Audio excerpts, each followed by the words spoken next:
اگر شوهر به خانومش خیانت کند، خانم چی کند؟ دعا بکند. دیگه چی کرده میتونه؟ موی کشالک میشه دیگه هر کار بکنه.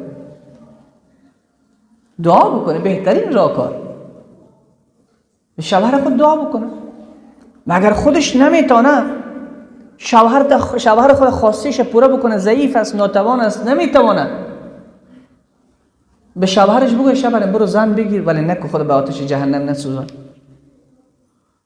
برو پدر خوبی به اولادای ما باش. خیره برو زن بگیر. امی تلخی را که به گفته مردم خیلی تلخ است، امی انباق امی را من قبول دارم ولی تو آلوده نشو، تو از جهنم بترس. من نمیخوایم تو به آتش جهنم بسوزی. من زن دنیایی تو نیستم، زن آخرت هم هستم که در کنار تو باشم، بهشت ما تو هم زیبا شود. ولی متاسفانه تو رو به خدا قسم زنا میگه میزنن.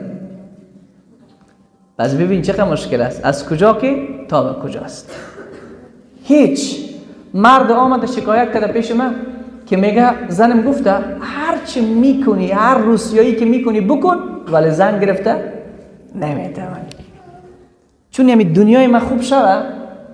او گفته بعضی ها میگه دیگ بجوشه و گور بسوزه، اشکال نداره، حلال است و حرام است، هر چی که هست خود دیگ ما بجوشه، قبر پشتش نگرد، آخرت پشتش نگرد.